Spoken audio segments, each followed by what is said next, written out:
So আগের পার্টে তোমাদের সাথে শেয়ার করলাম ফোন কেনার গল্প। তারপরে আমরা ফোন কিনে একটা রেস্টুরেন্টে চলে গেছিলাম কেক কাটতে।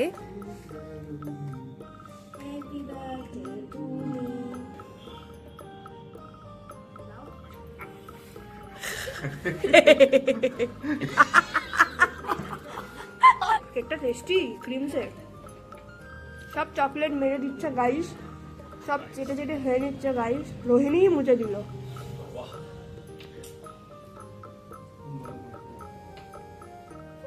তারপর এখান থেকে আমরা চিকেন রোল আর চিলি মাশরুম খেয়ে চলে গেছিলাম একটু ঘোরাঘুরি করে চাউম্যানে গিয়ে তো পেট ভর্তি থাকা সত্ত্বেও কত কিছু অর্ডার করে ফেলেছিলাম আমরা।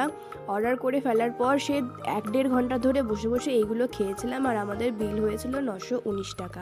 বার্থডে উপলক্ষে এবং ফোন কেনার জন্যে আমাকে ওই স্টোরটা থেকে এই গিফটগুলো দিয়েছিল।